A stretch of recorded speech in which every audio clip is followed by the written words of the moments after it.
오늘은 대림절 넷째 주일입니다.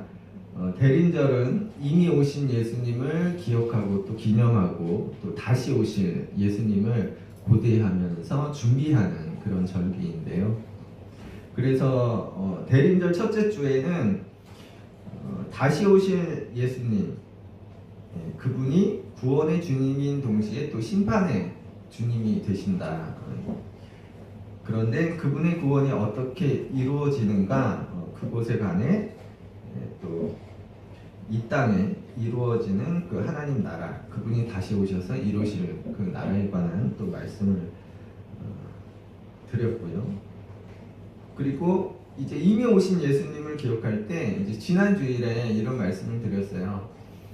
예수께서 왜 2000년 전에 굳이 팔레스타인 땅으로 오셨을까 생각해 볼 때 가장 고통받고 억눌리고 또 가난하고 그런 고통의 자리 한가운데를 찾아서 그 땅으로 오신 게 아닌가. 왜냐하면 하나님의 특성이요, 였다 하고 도움을 던져주시는 분이 아니시고 그 고통의 현장에 함께 하시는 그런 분이시기 때문에, 그래서 예수께서 그 고통의 자리 한가운데로 오셨다는 이제 그런 말씀을 드렸어요.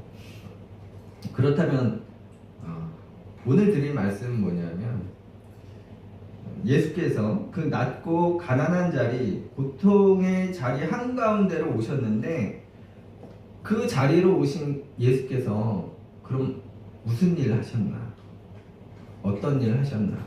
그분이 하신 일은 어떤 의미가 있을까?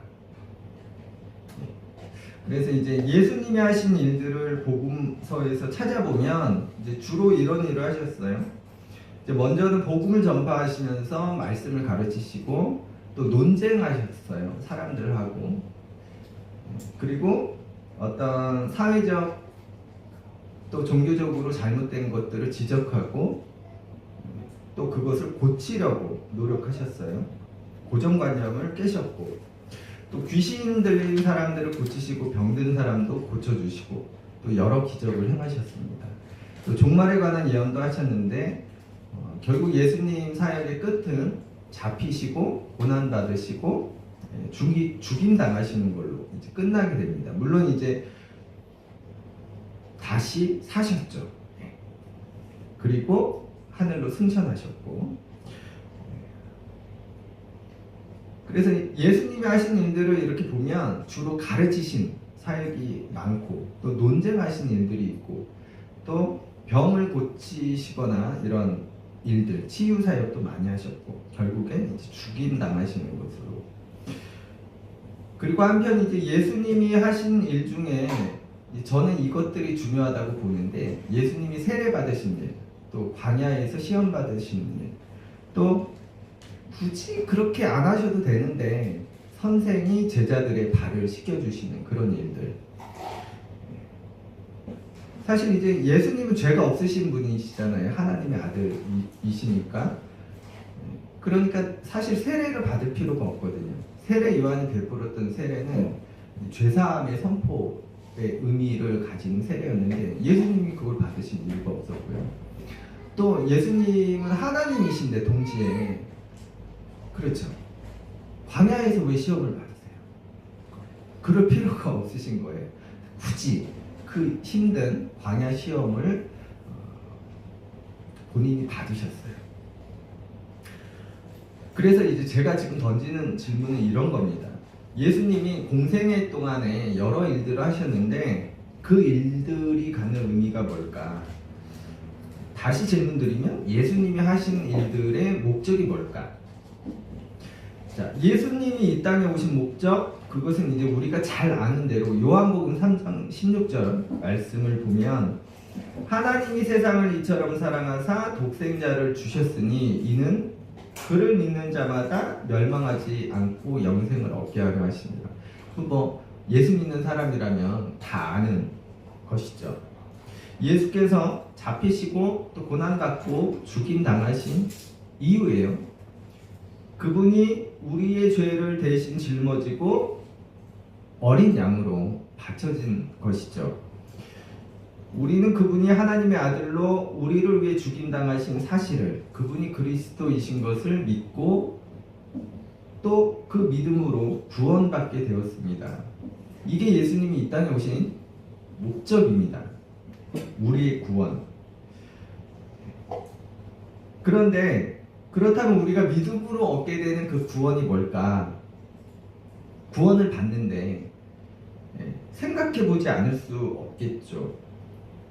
우리는 흔히 그것을 천국이라고 하는데 예수님도 분명 그 천국에 관해 말씀을 하셨어요. 근데 깊이는 말씀 안 해주셨어요. 정확히는.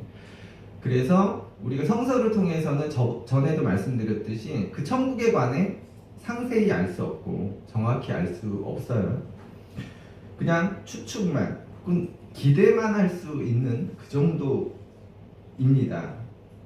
그런데도 분명한 것은 하나님이 전능하신 분이시고 또 선하신 분이라는, 또 그분이 당신의 말씀을 지키신다는, 그렇기 때문에 우리가 그 천국을 소망하는 일은 헛되지 않은 게 분명합니다. 그런데 이제 저는 궁금한 게 이런 거더라고요. 뭐냐면 예수님이 그렇게 대속 제물로서 어린 양으로 오신 목적이라면, 그것뿐이라면 다른 일들을 왜 하셨지? 그런 거. 왜 세례를 받으시고, 왜 시험을 받으시고, 왜 제자들의 발을 씻기시면서 무언가 본을 보이셨고, 또 말씀으로 사람들을 가르치시고 깨우치셨을까? 그런 궁금증이 들죠. 그냥 우리는 믿음으로 구원받으면 되니까 예수님이 오셔서 그 사역만 딱 하시고 가시면 편하셨을걸. 왜 그렇게 긴 시간 그러셨을까? 왜일까? 자, 오늘 본문을 좀 보겠습니다. 예수님이요, 제자들에게 사람들이 나를 누구라고 부르는지 너희 아느냐? 이렇게 이제 물으시죠. 그랬더니 제자들이 뭐 세례 요한 혹은 뭐 엘리야 뭐 혹은 선지자 중에 한 명이라고 예수님 여기는 것 같습니다. 이렇게 대답을 해요.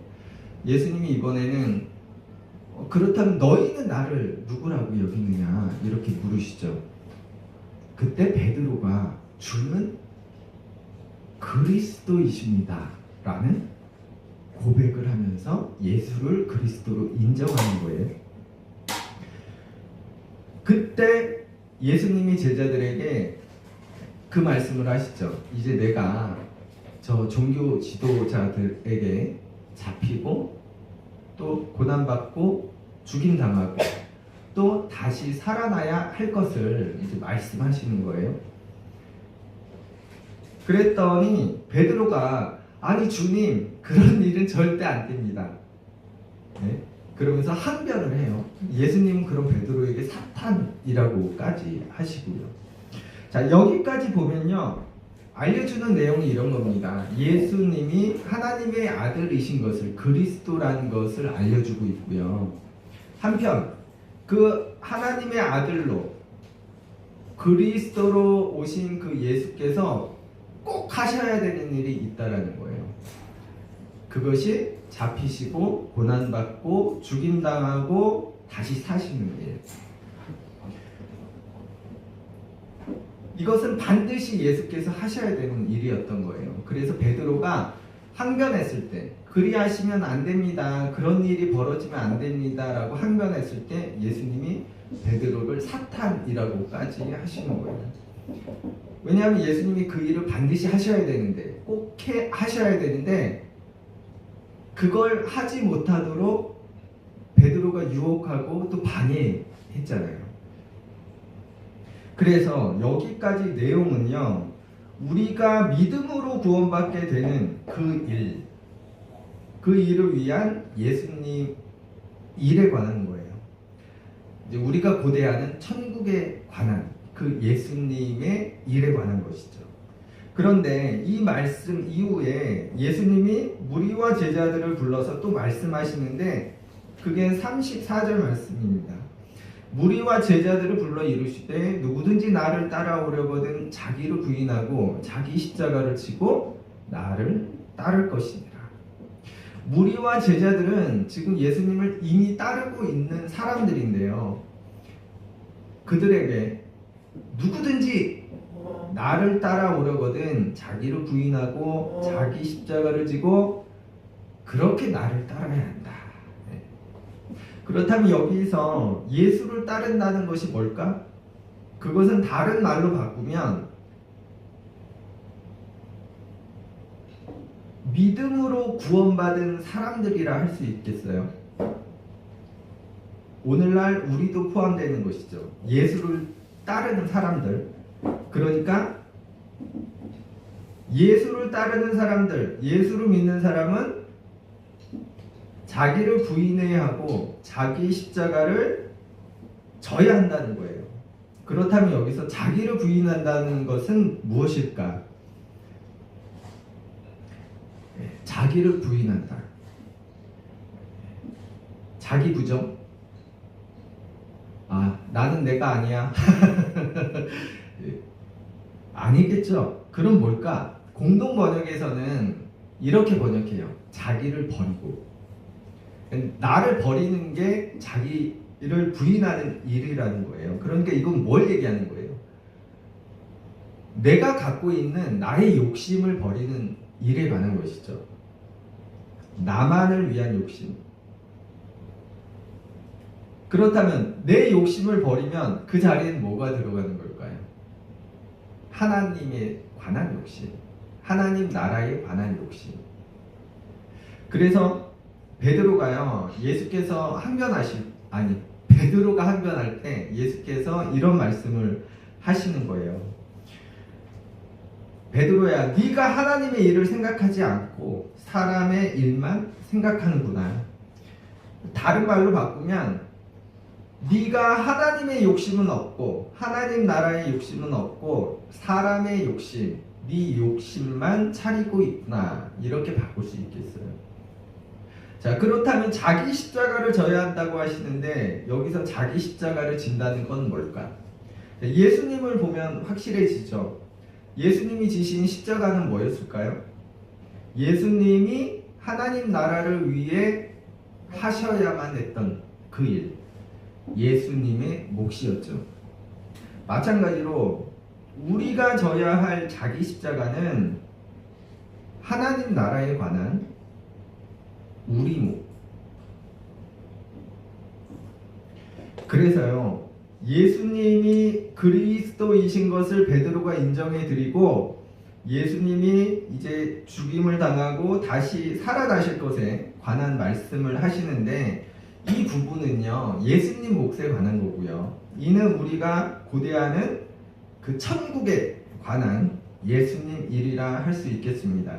그런데 이후에 예수를 믿고 따르려는 사람은 자기를 부인하고 자기 십자가를 지고 예수를 따라야 한다는 그 말씀은요, 우리가 사는 이 세상, 이 땅에서 하나님 나라를 이뤄가야 할 우리 몫에 관한 말씀인 거예요. 그래서 예수님이 가르치시고 또 논쟁하시고 사회적 종교적인 어떤 잘못된 관습이나 사고를 지적하시고 고치려고 하신 거고요. 굳이 받을 필요 없었던 세례를 받으시고 또 광야 시험을 받으시면서 또 당시로서는 상식 밖의 일이었던 선생이 제자들의 발을 씻기는 그런 일을 하신 거예요. 본을 보이셔서 우리로 하여금 따라오게 하시려고, 우리도 그렇게 하게끔 하시려고. 왜냐하면 이 땅에 이뤄가야 할 그 하나님 나라에 관한 몫을 우리에게 주셨기 때문에 우리가 그 몫을 감당하며 살아갈 수 있도록 가르치신 거예요. 본을 보이시고 또 깨우치시고. 그래서 베드로전서 2장 21절 말씀 제가 읽겠습니다. 이를 위하여 너희가 부르심을 받았으니 그리스도도 너희를 위하여 고난을 받으사 너희에게 분을 끼쳐 그 자취를 따라오게 하려 하셨느니라.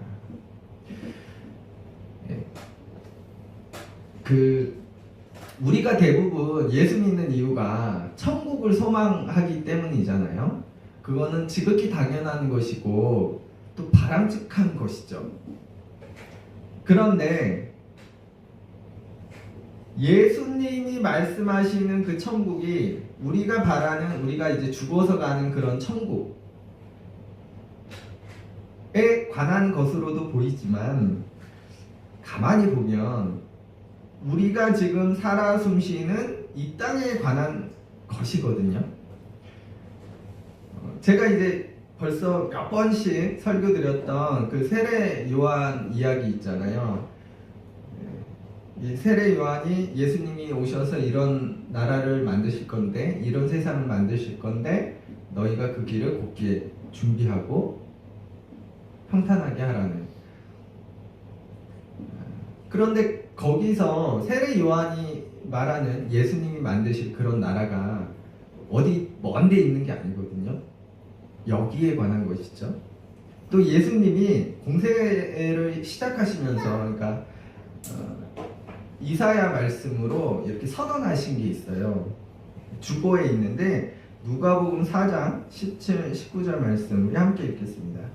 선지자 이사야의 글을 드리거늘 책을 펴서 이렇게 기록된 데를 찾으시니 곧 주의 성령이 내게 임하셨으니 이는 가난한 자에게 복음을 전하게 하시려고 내게 기름을 부으시고 나를 보내사 포로된 자에게 자유를, 눈먼 자에게 다시 보게 함을 전파하며 눌린 자를 자유롭게 하고 주의 은혜의 해를 전파하게 하려 하심이라 하였다. 자, 지난 주일에요, 예수님은 가장 억눌린 자리, 비천한 자리, 낮은 자리, 가난의 자리, 고통의 자리로, 그 눈물의 자리로 오셨다고 했어요. 왜냐하면 하나님은 우리의 고통의 현장에 함께 하시는 분이시기 때문에. 그렇다면 그 고통의 자리로 오신 예수님은 뭘 하셨나? 예수님 뭘 하셨어요? 그 고통을 당하셨어요. 그 땅의 사람들이 받았던 억눌림과 착취와 차별과 가난과 고통, 예수님이 오셨을 때요, 아기 예수 때 동방에서 온 박사들이 예수를 경배하고 헤롯이 그 박사들에게 요청했잖아요. 나도 가서 경배할 터이니 예수를 찾거든 나에게 알려달라. 근데 박사들이 꿈에 지시를 받고 헤롯에게 알리지 않고 몰래 다른 길로 돌아갑니다. 그랬더니 헤롯이 어떻게 해요? 베들레헴에 가서 누가 아기 예수인 줄 모르니까 베들레헴과 그 근처에 산의 아이를 2살 기준으로 그 아래로 다 죽입니다. 예수님 시대가 그런 시대였어요. 죄 없는 아기들 죽여도 아무 말도 못하고, 그 부모들이 뭐 고소했어요? 고소할 수 있는 시대였어요? 항변할 수 있는 시대였어요? 대항할 수 없는 시대였잖아요. 힘 앞에서, 권력 앞에서, 돈 앞에서. 그래서 예수님이 어떻게 되신 거예요? 난민 되신 거 아니에요? 난민. 이집트로 피난 갔던 난민이셨어요. 그래서요, 예수님은 그 고통의 땅으로 오셔서요, 그 고통을 직접 겪으신 거예요. 그게 예수님 하신 일이에요. 먼저는. 왜일까? 우리가 영화 볼 때요, 너무 아프겠다, 너무 슬프겠다, 또 맛있는 음식 보면 너무 맛있겠다, 그렇죠? 우리 드라마, 아니 그 TV 프로그램 보면 막 먹는 프로그램 보면 너무 맛있겠다, 우리는 생각만 하죠. 공감할 수는 있지만 진짜는 아니에요. 우리가 영화나 드라마에서 보는 그런 어떤 것들이 공감할 수는 있지만 내가 직접 겪지 않았기 때문에, 내가 직접 맛보지 않았기 때문에 그건 진짜가 아니거든요.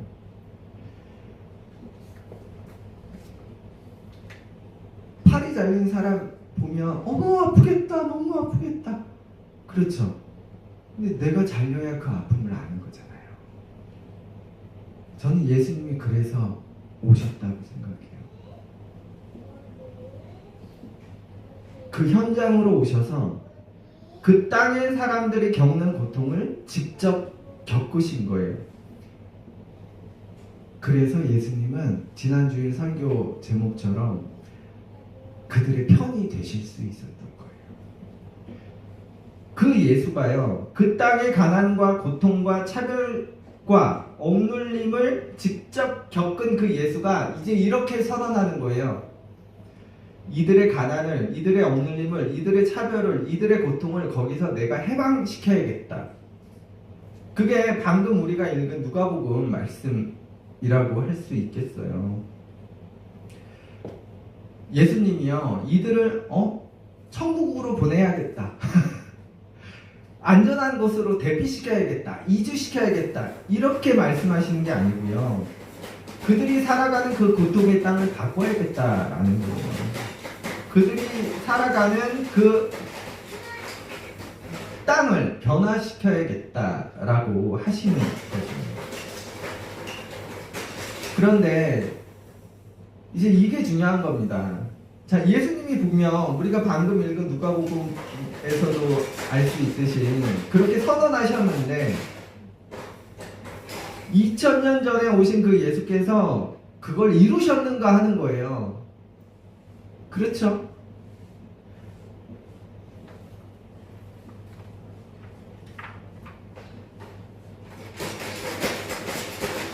그럼 예수님이 거짓말 하신 거예요? 아니, 거짓말쟁이네. 그렇잖아요. 아니, 다시 볼까요? 거짓말쟁이신 것 같아.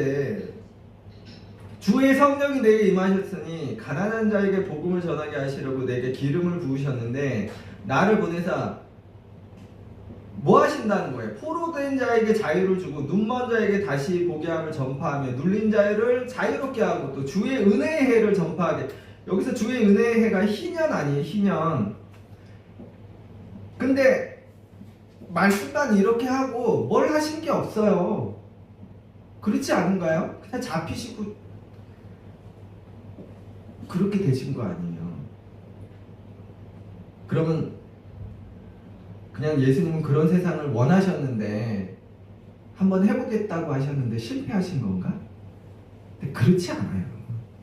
바로 예수님의 제자들, 또 예수를 따르는 사람들에게 그걸 요청하신 거예요. 그 사람들을 통해서 그런 세상을 이루시는 거예요.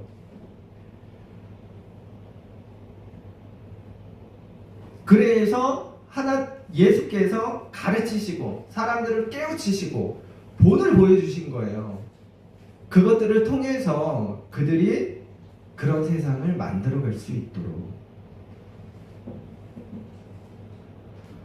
또 오해가 있으실까봐 반복되지만 이 말씀을 또 드릴게요. 그렇다면 우리가 바라는 천국은 없는가? 그렇지 않다고 누누이 말씀드립니다. 저는 그 천국을 믿고 소망해요.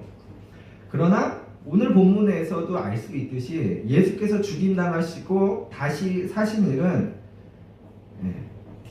그걸 나타내 주는 것인데 이건 그분의 몫이라는 거예요. 그분의 몫. 다시 오신 예수님이 이루실 그분의 몫인 거고요. 그러나 분명한 것은 예수님이 자기 제자들에게 또 예수님을 따르는 무리에게 요청하고 계시다. 지금 너희가 살아 숨쉬는 이 땅에 너희 몫이 있다는 것을, 그것은 이 세상을 하나님 나라로 변화시켜갈, 또 바꿔나가야 할 그 우리 몫에 관한 것이라는 거죠. 자, 말씀을 정리하고 오늘 설교를 마치려고 하는데, 그래서 결론이 예수님이 이 땅에서 하신 일이 뭘까? 어떤 의미가 있을까? 어떤 목적이 있을까? 먼저는 그분이 죽임당하시고 다시 사신 일은요, 우리의 구원을 위한 일이셨고, 또 그 일을 위해 이 땅에 오셨고, 또 그분이 다시 오실 때 우리는 우리가 고대하는 그 천국을 마주하게 될 겁니다. 그러나 한편 예수님은 우리에게 가르치시고 깨우쳐 주시는 거예요. 그리고 몸소 본을 보여주셨어요. 이것을요, 우리에게 천국에 가는 방법을 알려주시는 것으로, 그러니까 우리가 신앙생활을 잘하는 방법으로 우리가 생각해서 그렇게 신앙생활을 잘하면 다시 오실 예수님이 우리에게 주실 그 천국으로 들어갈 수 있는, 그렇게 생각하지 않았으면 좋겠고요. 우리가 만들어 가야 할 이 땅에 이뤄가야 할 그 나라에 대한 우리 삶의 방식, 이렇게 말씀드려야 될까요? 그 나라를 이뤄가는 방식에 관한 것이 아닐까. 오늘 본문에서는 그것을 자기를 부인하고 자기 십자가를 지라는 말씀으로 하는데, 이걸 다른 말로 바꾸면 자기 욕심을 버리고 하나님 나라에 대한 자기 몫을 감당해야 한다는,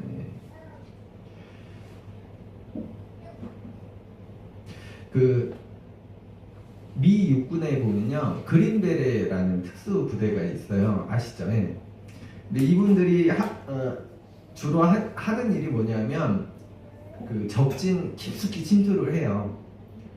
그래서 거기서 이제 게릴라전을 벌이기도 하고, 또 특수 임무로 뭐 위험한 그런 임무를 맡는데, 그 중에서도 좀 특별한 게 있어요. 그게 뭐냐면 그 지역 사람들을 포섭해서 교육하고 훈련해서 그들이 싸울 수 있게 해주는 거예요.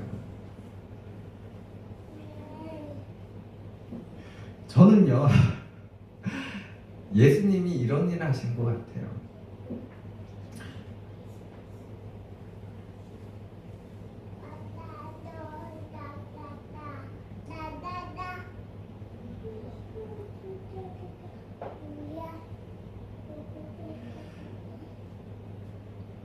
그렇잖아요.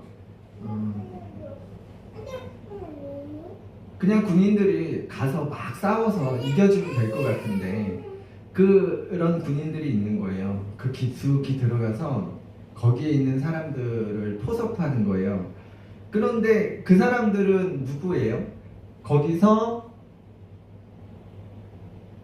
오늘날 예수님이 말씀하시는 그 억눌린 자들, 포로된 자들, 눈먼 자들 아니겠어요? 근데 그들을 깨우치고 가르치고 훈련시켜서 스스로 싸울 수 있게 해주는 거예요. 예수님이 바로 그 일을 하신 게 아닌가.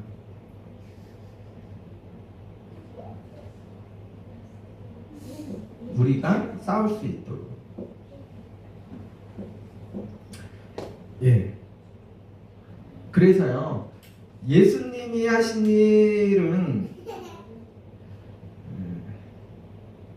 이제 뭐 천국에 관한 거, 우리가 고대하는 천국에 관한 것은 그분 몫이니까 그분 빼고요. 저는 대림절을 통해서 이미 오신 그 예수를 기억할 때 가장 가슴이 울리는 것은 뭐냐면, 그분이 거기서 함께 그 고통을 겪으셨다라는 거예요. 충분히 그럴 수 있잖아요.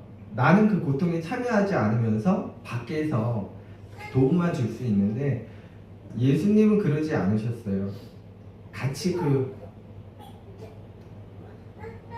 팔이 잘린 사람에게 너 무지 아프겠다, 그게 아니고 예수님도 팔이 잘리신 거예요. 그 고통을 나누기 위해서. 그리고 그 고통의 현장에 있는 사람들에게 이제 그 불의한 세상과 맞서고 싸울 수 있는 그 삶의 방식을 알려주시는 거예요. 여러분, 오늘날도 마찬가지입니다. 우리가 살아가는 이 세상이 여전히 예수님 시대보다야 낫지만 여전히 불의하고 또 착취당하고 차별당하고 또 가난으로 몸부림치고 또 매일매일 한숨으로 살아갈 수밖에 없는 사람들이 많이 있습니다. 우리가 살아가는 이 세상은 아직도 더 바뀌어 나가야 하고 또 변화되어야 합니다. 그 몫을 우리에게 주신 거고요. 그리고 우리가 그런 세상을 만들어 가기 위해서 몸부림치며 싸울 수 있도록 예수께서는 자, 내가 먼저 본을 보여줄게. 우리에게 본을 보이셨고 또 말씀으로 우리를 깨우치시고 또 그 방식을 알려주셨습니다. 우리 보고 싸워 나가라고. 그리고 알고 보면 우리는 그 그린 베레인 것 같아요.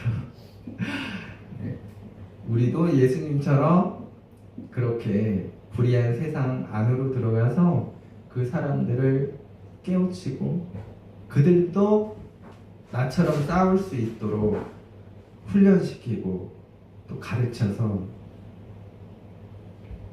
변화시켜 가라고, 세상을 바꿔 가라고.